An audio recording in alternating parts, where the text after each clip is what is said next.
What's good, YouTube? It's your boy K-Flex, and I'm back here with another video, and I'm supposed to be asleep right now. I got 1 hour of sleep in the last 24 hours, but this Dolphins news came out today, so I'm gonna make a video on all the Dolphins' new coaching staff.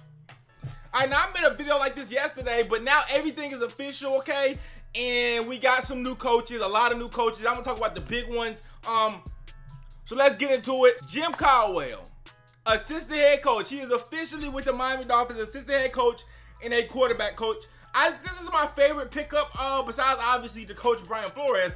This is my favorite pickup off of experience, guys, off of wisdom. This is my favorite pickup right here. He wasn't the best head coach in the world, but he's not brought here to be a head coach, you know what I'm saying? He's brought here to just be an advisor and help with the quarterback, our new quarterback, our rookie quarterback that we about to draft, all right? Either this year or next year, okay? And it won't be to help with Tannehill, but I'm just letting you know. Bruh. Unless, metaphorically speaking, say he did want to keep Tannehill, then I would change my opinion on Tannehill because I know he know what he's doing with quarterbacks, at least, because he had Peyton Manning, and so did our offensive coordinator, because he had Tom Brady. So if they both come together and say, you know what, I actually like Tannehill, then that means I need to change my opinion, because these guys are professionals and they've been around great quarterbacks. So I would change my opinion, but I don't think that's gonna happen. I think they're gonna get rid of his ass anyway. Caldwell is here, has 2 Super Bowl rings. As a matter of fact, on our total roster, we got 19 Super Bowl rings, man. These coaches I'm finna name combined 19 Super Bowls. All right. Jim Caldwell has made the playoffs in 14 of his 17 seasons as a coach. And this is what Brian Flores said about the hire. Jim is an incredible human being, a man of faith, and a great football coach. His experience as a head coach will be invaluable for me. Jim is a great teacher, highly organized, and somebody that I have a lot of respect for. Now, y'all remember I said this yesterday. Well, if you watched the video yesterday, if you haven't, go check it out. I said, I know that, you know, Brian Flores has somebody that he could ask for help. You know, Chad O'Shea has somebody that could ask for help. And that's basically what he's saying right there. You know, this guy is invaluable. He's going to be great for him because he's had his experience. You know what I'm saying? It's a great pickup. I absolutely love this move, okay? I absolutely love it. I mean, he worked with Peyton Manning and Matthew Stafford, okay? So I don't really, obviously I'm not going to give him no credit for Peyton Manning's success. I'm just not going to do it. But I will say maybe Matthew Stafford, I don't know. Matthew Stafford's always been, you know, decent, pretty good. So I don't know exactly how he works with quarterbacks. I'm not going to say he's a quarterback whisperer per se, you know what I'm saying? But he ain't never had no garbage quarterback. None of the quarterbacks he ever coached been garbage, you know, so that's good. Now, going down to our new special teams coach now, guys, his name is Danny Crossman. To be quite honest with you, this is a downgrade. Now, he has been a coach with the Detroit Lions, Carolina Panthers, Buffalo Bills most recently. Last year, he used 3 different punters, and his special teams played okay. But, you know, we had an excellent special teams, y'all. We had an excellent special teams, and we don't have that no more. But it was like a sacrifice we had to make to get this staff, because there was no way Darren Rizzi was going to stay. In a perfect world, Darren Rizzi would have said, you know what, I want to work with Flores, I'll stay, or whatever. Or maybe Flores didn't want to work with him either. I don't know. But either way, it was just never going to work out, okay? Because Darren Rizzi had to move on to bigger and better things. Once he didn't get the head coach job, it was a wrap. And it was like a sacrifice we had to make at the end of the day. We had to sacrifice, you know, our special teams coach, our great special teams coach, to try to get the rest of our coaching staff to be good. You know what I'm saying? And at the end of the day, I think it was a sacrifice worth taking that we'll see in the middle of the season, because right now my mindset is like, it's just special teams. You know what I'm saying? It's just special teams. But I don't know, because we had such a good special teams for so long that if we have a bad one, I'm going to notice. You know what I'm saying? I'm going to notice that difference. You know what I'm saying? Now, as far as Jason Sanders making kicks, and I know a lot of people say, oh, well, when Cody Parkey, I remember when Cody Parkey missed that kick, people were saying, oh, Darren Rizzi's a beast because he had Cody Parkey kicking good with us. I don't think it had nothing to do with the coach. You know what I'm saying? When kickers miss kicks, the kicker get fired, not a special teams coordinator. Special team coordinator can't make a kicker make a kick. I don't care what you do. The kicker got to make the kick, period. So I don't think that has nothing to do with special teams coordinator. I think special teams coordinator has more to do with like scheming as far as, hey, kick returns, what kind of blocks, are you blocking left, blocking right, or punt blocking, how to confuse the defenses. And you know, I think it has more to do with that. And we'll see, man, if we can continue some of the success Rizzi had. I think, but we'll see if we even notice that he's gone. But this is definitely a downgrade, but hey, let's see what he got. What Flores says about Crossman is, Danny and I worked under Scott O'Brien, and there's a lot of familiarity from technique, fundamentals, and vernacular standpoint. God damn, Flores, what you using these words like this for? I ain't watched your interview, but they told me you didn't sound like. Never mind. Goodness, fundamentals and vernacular standpoint. Danny is full of energy and extremely good with the fundamentals. I am excited to have him, Flores said. So, hey, that's Flores' decision. Let's see what we could do. Now, going up to our defensive coordinator, Patrick Graham. Now, Patrick Graham, this is the suspect when I said suspect, but he has a Super Bowl ring. He was with the Packers for a long time, has made the playoffs multiple years. But the thing is, he wasn't a defensive play caller, though. You know what I'm saying? He was never a defensive play caller. With us, he's gonna be a defensive play caller. So that's kind of a little strange, you know what I'm saying? But let's see what Flores said about him. He said, Pat is a Yale guy. He's extremely bright. He is great with the fundamentals and has very strong leadership ability. I can't say enough good things about him. We work together in New England, and I know the type of passion he has in the way he works. We have a lot of the same core values and beliefs from a defensive standpoint. So he sees a lot of himself in this guy. He sees a lot of himself in Patrick Graham. So he decided to hire Patrick Graham, and we wanted to see what Patrick Graham is going to do. Obviously, he's going to be better than Matt Burke. It's hard to be worse. I couldn't imagine you be worse. I couldn't imagine.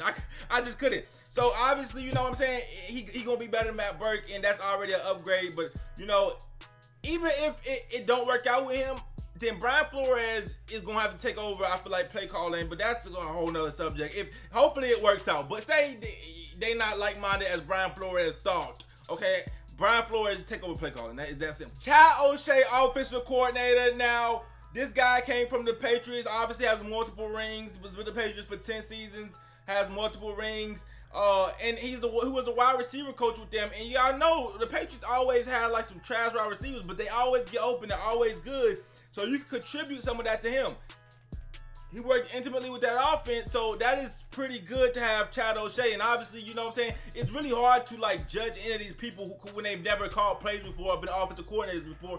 And I'm gonna talk more about that at the end of the video about how these guys, all three of our main people, Chad O'Shea, Brian Flores, and Patrick Graham have never did what they're about to start doing this season, okay?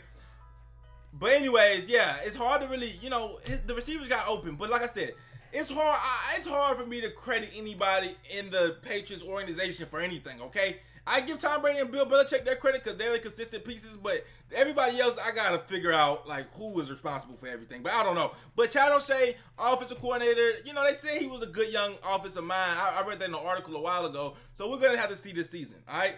We'll be calling the offensive plays for the first time, okay? So I don't know how I could really judge him right now, but it's his first time. He was friends with Josh McDaniels, so if you like Josh McDaniels' play calling, you probably like Chad O'Shea's because I think Chad O'Shea was actually going to go with Josh McDaniels. If Josh McDaniels would have left the Patriots, Chad O'Shea was going to be his offensive coordinator, so I assume maybe they might run something similar.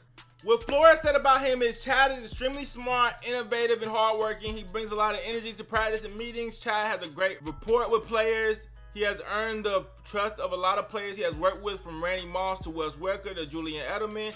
Chad has gotten the most out of his players from the 10 years that have been around him. So that's what he says about Chad O'Shea.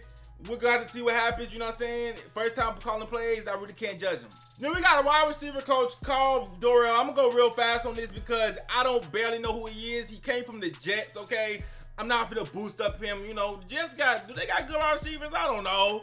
Robbie Anderson, alright, but you know, I don't know. You know what I'm saying? I don't know if he's a good coach, and I ain't gonna lie. But Carl Dorrell, I don't know if I'm saying your name right. Welcome to the team, my guy. Welcome to the team. Then we got an offensive line coach, and you want to know what the best part about looking at this offensive line coach is? He's old. I like old coaches because they got wisdom. Now, Pat Florey, the new offensive line coach. Now, we have had bad luck with offensive line coaches in the past. I don't think this fella is on that type of time. I think he's going to be good. You know what I'm saying? He was the offensive line coach for the New York Giants when they won 2 Super Bowls, okay, 2011 and 2007. He was the offensive line coach for the Jacksonville Jags when they made it to the AFC Championship game 2 years ago. I think he was there last year too. So maybe he'll be good, you know what I'm saying? I don't know how good the Jags offensive line was these last few years. Let me know in the comments if you guys know. I don't watch the Jags games. I barely do. And Blake Bortles so bad, he gonna make the line look bad regardless, or good. Like, I always just watch Blake Bortles. He's so trash, and all the Jags really do every time I watch him, they just run the ball with Leonard Fournette because they know Blake Bortles is not able to throw the ball over 25 times and then win. New tight ends coach, George Gase, is another guy that, you know, I don't know that much about. Houston's play caller for a couple of seasons, according to this article. So we're going to see how good he is.